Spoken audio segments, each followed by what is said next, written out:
All right, in this one, I want to focus on the relationship between frequency, vibration, sound waves, and the voice. I gave a little clue there unintentionally with the way that I inflected the word voice at the end of those phrases without even realizing it until after the fact. But hopefully, if I explain this correctly, you will start to pay attention to the tone of sound waves more than the actual meaning that you have attached to the words that you are perceiving.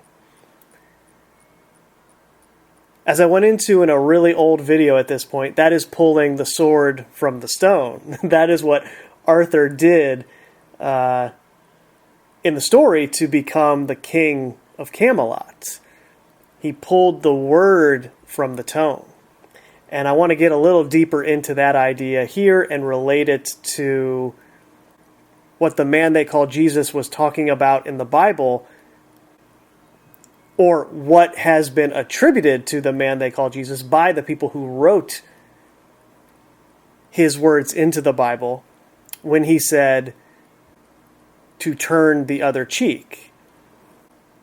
More specifically, this is a paraphrase, but what he said was, if someone strikes you on one cheek, turn your face to the other side and let them strike the other cheek.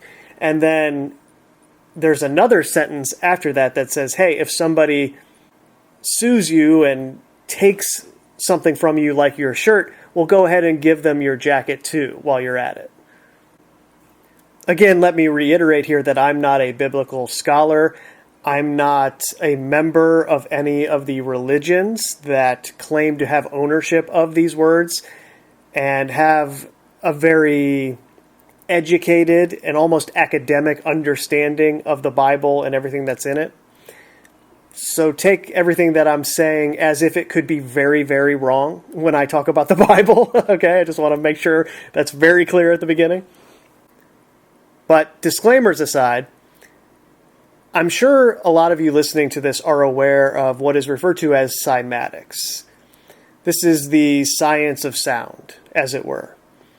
And there have been many experiments done where certain sound waves are blasted at piles of sand, and different sound waves produce different formations in the sand. An unorganized pile of sand on a clear table all of a sudden become very organized once a sound wave is penetrating through the molecules of sand. It responds to the vibration and it forms a structure relating to whatever particular vibration has been directed through it. Another example of this has been displayed in scientific studies that examined the response of plants to different kinds of music. And what they found was that classical music or jazz music tended to increase the growth of plants. They actually thrived better when they were exposed to the classical or jazz music than they did without it. And these scientists found that the plants actually had an immune response to it. They were just healthier and fended off all of the things that can obstruct their growth while this music was playing. And on the flip side, when the plants were exposed to heavy metal music or something along those lines, the growth was negatively impacted. This is an example of cymatics in the physical world, right? In the cymatic experiments, at least the original ones, you have this, what is perceived as inanimate substance known as sand, being put into certain formations based solely on vibration. In other words, there isn't any thinking going on or any sentience going on, at least that we're aware of, as this is transpiring. This is just a physical effect of vibration, in the same way that a sandbox outside might rearrange itself during an earthquake. The vibration of the tectonic plates shifting the land under it would cause the molecules of sand to reorganize in a different structure than where they were prior to that vibratory event.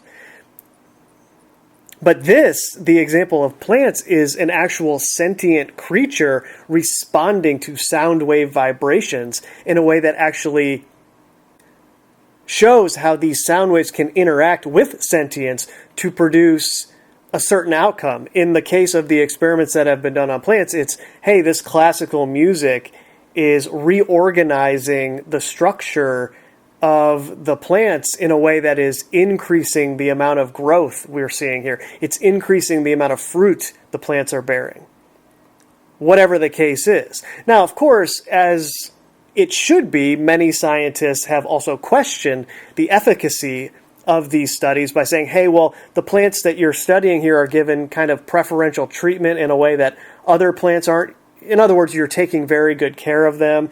We might need to construct the experiment in a different way to control for that. And these are the questions that any logical, rational scientist would ask when they're presented with something new along these lines.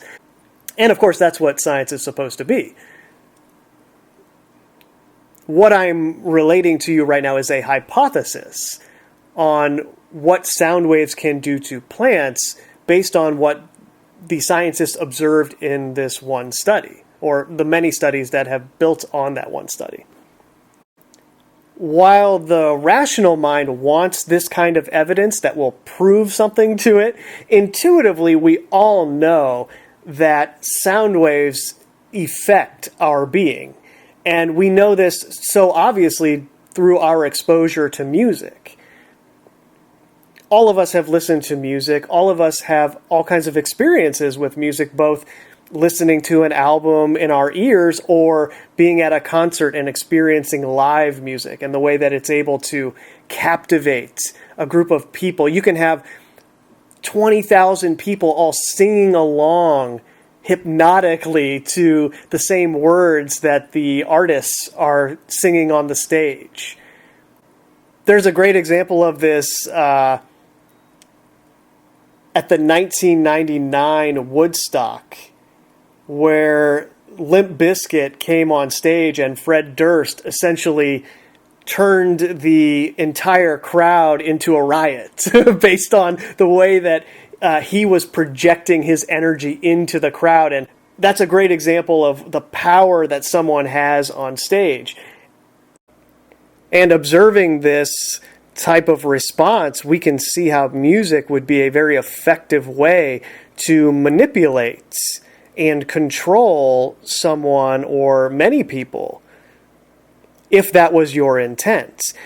If you knew the impact that sound waves had on people in this way, that would be a very logical step that you would take to control and influence and lead people astray. And what do we see all around us in popular culture? Well, we see these artists that are artificially popular, rock stars, pop stars. They have a very significant place in culture because of that power that they are able to wield. Because of the power of the sound waves and how it's able to make someone feel, these artists then will often get behind certain causes, and they know that the people who are just completely blinded by how the sound waves make them feel will go along with what that artist is telling them to do or trying to influence them to do. A lot of these popular artists did that during the pandemic, right? As things started to open up a little bit, most of the popular bands and performers who came back on the road made it mandatory that everyone who came to the show had to be vaccinated.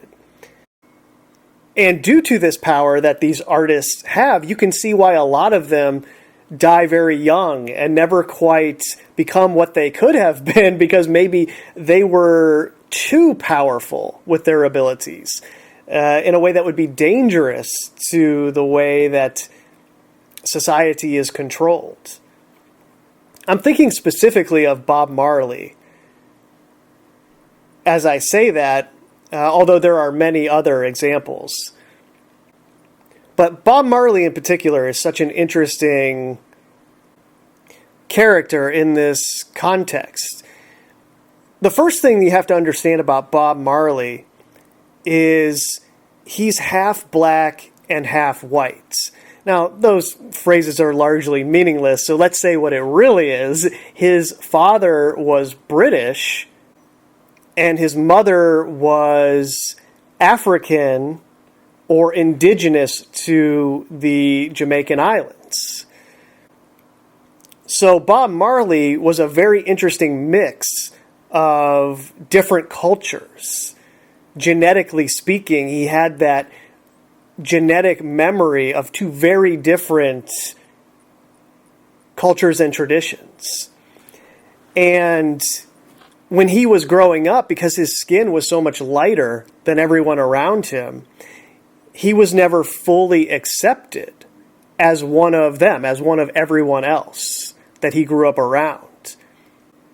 Meaning you can see where a lot of his ideas and general worldview came from, being the outsider in the place that he grew up. Now, sure, he still hung out with everyone there, and it wasn't like he was a social outcast in that way, but these things have a very subtle influence on you when you're growing up. And then, obviously, as he recounted in different songs, he spent a lot of time living in places like Trenchtown, in the ghettos of Jamaica, very poor conditions. Hopefully you can see how all of that would coalesce together into who he eventually became and what his music was about. Eventually he became a Rastafarian, which is sort of a twist, as far as I understand it, on Christianity, in the sense that you are a follower of the Bible, but you have some different beliefs around it to the point where you would never be considered an actual Catholic or any kind of other Christian denomination. For example, the Rastafarians believe that former Prime Minister of Ethiopia, Haile Selassie, was the reincarnation of Jesus Christ. Obviously, that kind of thing would never fly in a traditional Christian church, if there is such a thing. There's so many different denominations, but almost every Christian would view that as blasphemy, right? They would view that as the kind of thing that Jesus himself warned about in the Bible, about false prophets that would come in his name. And the Rastafarians are big believers in a certain herb that is green, and they smoke a lot of it. But that belief system would contribute to his death, and I will get to the conspiracy surrounding his death, of course. But just to start, because of that faith that they all maintained, he was very hesitant to trust doctors or anything that was coming from the system that they refer to as Babylon in general, just to refer to the society that we all find ourselves living within. To the point that when he started having a problem with his toe, he kind of just ignored it and refused to get it taken care of. And eventually it became such a problem that he did go get it checked out. They told him, hey, you have this really big problem going on, and really we should amputate your toe. And he loved playing football or soccer in America so much that it was kind of like, I'm not amputating my toe. Football is life. That's what I want to do with my time. I want to play when I'm not playing music. And combining all of that with his views on doctors and medicine and the whole thing, well, eventually this cancer that was on his toe spread to the rest of his body, and the rest is history, as they say. But there is a story surrounding the toe issue, but I have to say it's just a story. There's no corroboration here. However, some of the people that were affiliated with Bob Marley and around him when he was living in Jamaica said that he was given a pair of shoes by someone connected to the intelligence agencies, and it had a little something in the toe that when he put on the new boots, or soccer shoes, as they're referred to in America, he felt something prick his toe, and he let out an audible noise, and that's the story that's recounted. And in this way, the conspiracy theory circulates that he was, for all intents and purposes, assassinated by the powers that be. Did that happen? I mean, there's no way to know. What we do know for sure is that someone tried to kill Bob Marley in Jamaica at one point in time when they came and shot up the place he was staying at. And he actually got shot when they came and did this.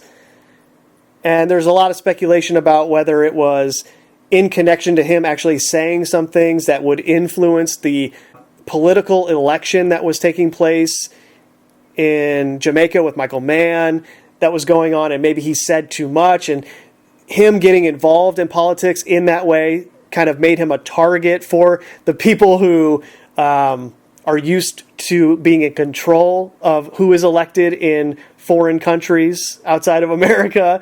And by making himself a target in that way, they made him a marked man and orchestrated his attempted assassination. And if they tried to kill him in a shooting, what would stop them from trying a different way after the fact? It's just one of those things we're probably never going to know for sure, because dermatologists and other people who study the type of skin cancer he had, how it started, say that it is a very common skin cancer for the type of genetics that Bob Marley had, and it could have naturally happened is another way to say that.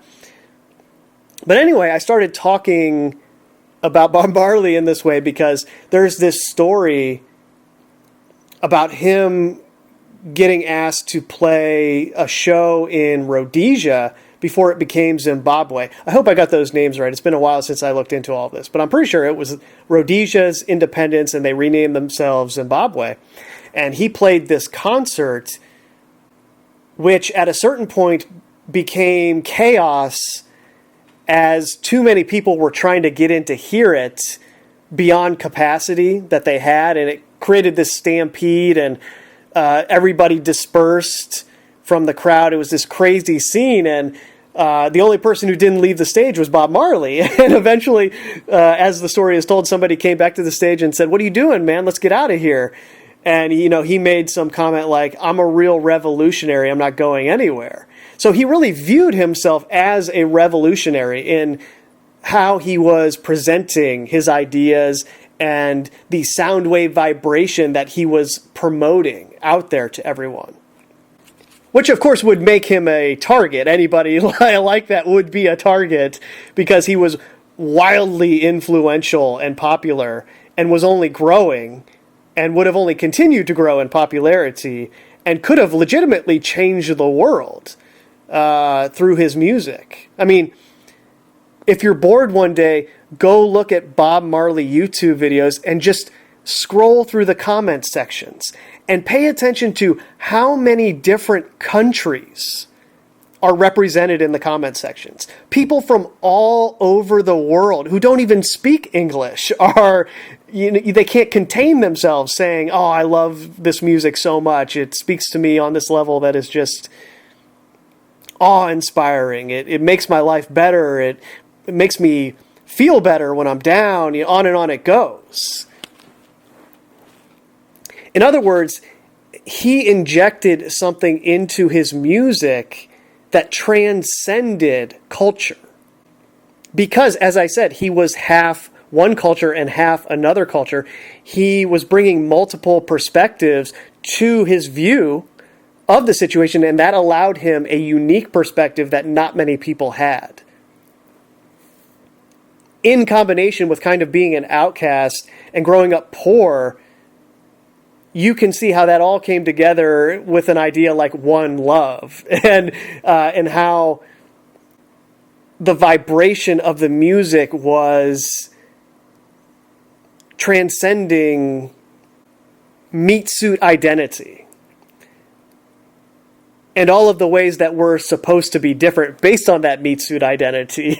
Well, he transcended all of that with his music. Now, I have to say, if you look at his children, which is another point to make, of course, he wasn't a perfect guy. He was a rock star living that lifestyle, and he was with many different women and, smoking weed all of the time and promoting the idea of marijuana culture to everyone, because, of course, you don't need marijuana to transcend anything. In many ways, it inhibits you from connecting to that which you are designed to connect to. And his extended family have certainly cashed in on him. All kinds of merchandise, teas that are in every gas station across America. His sons are doing collaborations and albums with mainstream artists who we know are a part of this system, as I was getting into earlier, who we know are there to control and influence in a negative way with their music, to get people all hyped up to live some kind of gangster lifestyle, sex, drugs, and rock and roll, the whole thing. And the question you have to ask yourself is, well, was he planted from the beginning to do that? And all of this that I'm talking about was just kind of placed around him to add to the lore. Some conspiracy theories were planted here and there, but he really did just die of skin cancer that he left untreated due to his beliefs. It could be as innocent as that. And then on the flip side, it could be a lot more nuanced, and he could have been neutralized in certain ways. I mean, when you get into how he was treated at the end of his life, it's really grim stuff. What the people in his life got him to do when he went to Germany for special treatment towards the end. I mean, it was gruesome stuff that they were doing to him. I'm never going to get to what I want to get to if I keep talking about Bob Marley, but I've done a lot of research into this because it fascinated me at one point in time, and I was thinking about doing a documentary on it. Suffice it to say, certain people like him come along every now and then, and their artistic ability would allow them to change the world in ways that no leader, quote unquote, of any country could ever do. And that really underscores the power of music. I mean, it is so powerful. And it makes sense, right? Because the original churches, the original organization of people coming together to express themselves in the moment in appreciation and awe for that which they are being allowed to experience. I mean, it was very heavily based in music, though they weren't necessarily playing the instruments that have been crafted since then. Originally, before it was corrupted, that probably would have been everyone just expressing that awe in the form of song and collective singing, all taking place at once. I hope you can see how what I'm doing right now is essentially singing. This is a form of music. It's only my voice. There are no other instruments. But if you isolated someone who is singing to you from their instruments, they're essentially doing what I'm doing right now. They are conveying something to you through their vocal cords, conveying something to you through the vibrations that are coming through.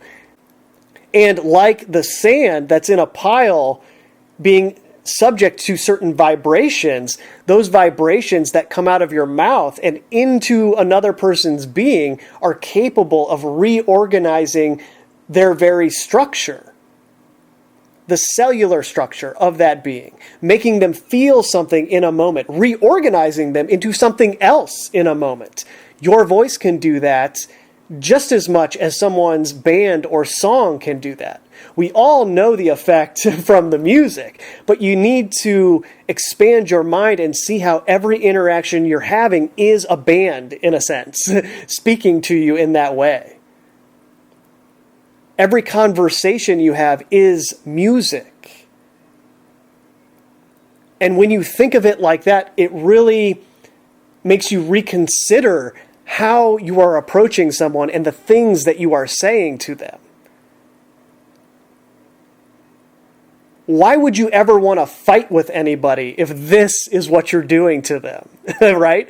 Why would you ever want to reorganize the very cellular structure of someone's being in any given moment to such a hostile, negative, nasty feeling of a fight? Yelling and screaming, the ego, thinking it knows better than someone else, telling them how it is, putting them in their place.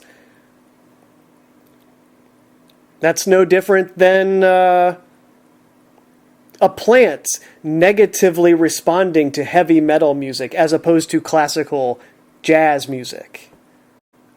In one vibration, it thrives. In another, it doesn't.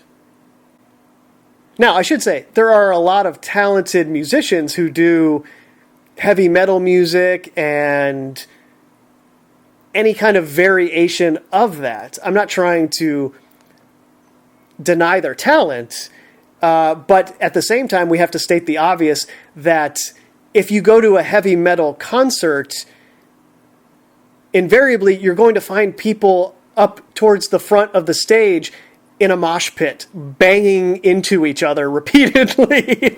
And it's like, if you go to a classical orchestra and listen to them play some Mozart or any other classical composer's stuff, no one is having the urge to get into a mosh pit when they're listening to that music. So that's the only point I'm making. I'm not trying to say anyone is less than or anything like that. It's just you are very clearly triggering a different response with the vibration that you are putting out there, musically speaking. So it shouldn't be surprising why you turn on a television to a mainstream late night show and you see someone twerking on a stage or something like that, or doing whatever it is that these people do now. I don't know. What they're doing is trying to inject a vibration into the people that are perceiving what they're doing and make them react a certain way, feel a certain way. And it's subtle, right? It doesn't happen right away if it's not live and you're not there witnessing the other people wanting to bang into each other, but it happens. It's like what happened at that Travis Scott concert. The vibration of the music that entity puts out led to the conditions where what happened. Meaning, when the man they call Jesus said, if someone strikes you in the cheek, turn the other cheek and let them strike that cheek too, he wasn't saying that as some kind of pacifist manifesto, that you should just let people walk all over you and do whatever they want to you. No, the man they called Jesus was embodying a vibration that is beyond this world. It comes from somewhere else. It transcends everything here.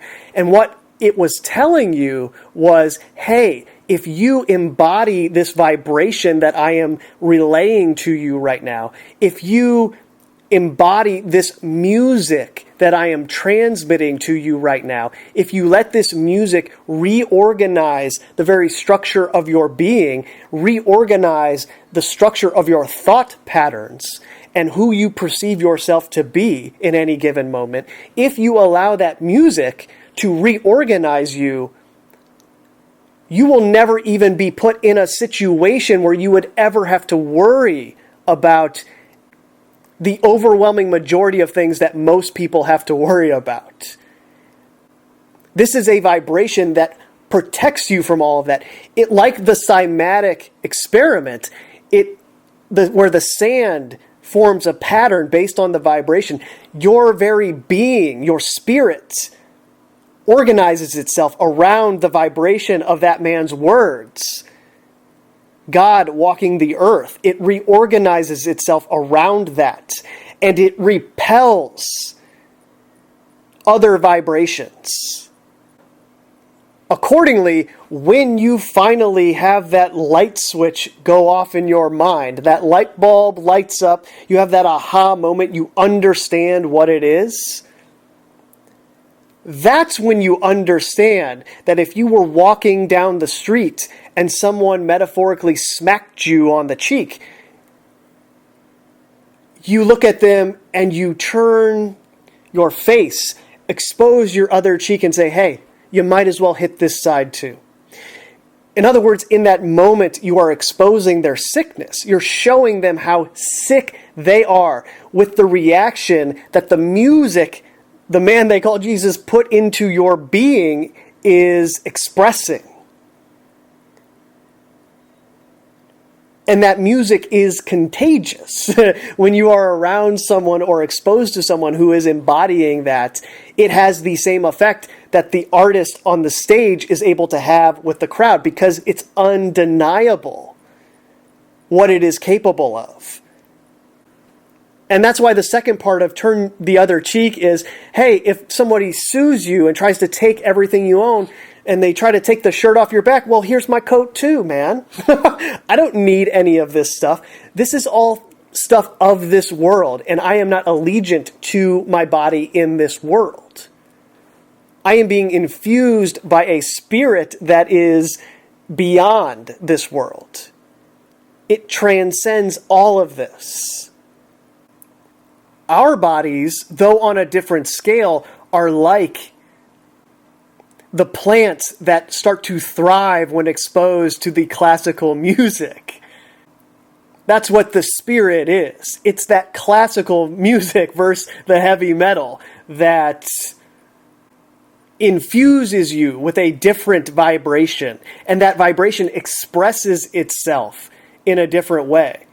It's become popular to use the term resonate, but understand that resonation is a scientific term. It's referring to the science of vibration, sound waves. And that's what the voice is. And then obviously, this extends in a very interesting way to the personalities that we create for ourselves and how that relates to trauma. When we start out and are born into this world, we're a blank slate. Yes, of course, we have our genetic programming that's passed down through the generations, but as far as our personality goes and how we will perceive the world, that's a blank slate that is informed by the environment that we are raised in, what we are told, what we're exposed to.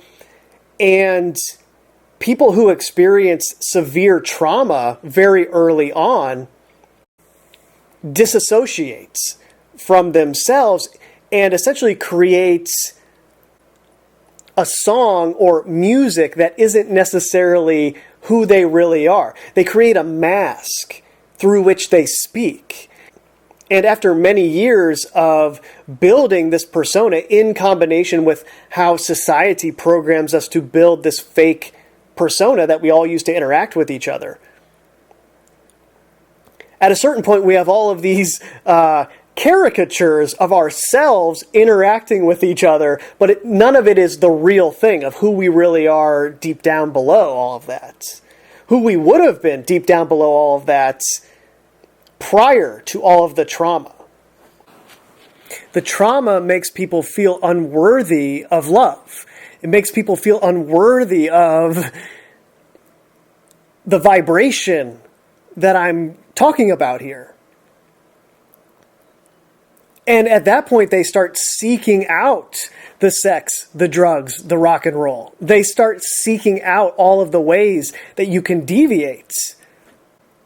And that mask, that persona calcifies, hardens over time.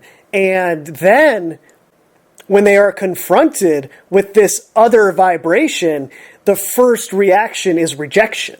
And I hope you see, the first reaction could be smacking someone who came at you like that. And what is their response? Well, you turn the other cheek and you let them smack that one too. Because you know that it's just a mask, it's a persona, it's a creation of the mind that reacted like that. Down below all of that stuff, all of those sound wave vibrations that have cluttered up everything and confused your thinking and are just blaring in your head and you can't see the truth. Down below all of that is who you were when you came into this place originally. And that being, that spirit, is why the man they call Jesus would look at you and turn his other cheek when you smack him after he tried to tell you the truth. Because it knows. And when you do your best to embody that resonance, that vibration, that spirit of pure, absolute truth, no pretense, you can't do it like that man did here, but you can learn from its lesson and attempt to embody it in the same way as best that a sinner can. When you do that, you understand why you turn the other cheek.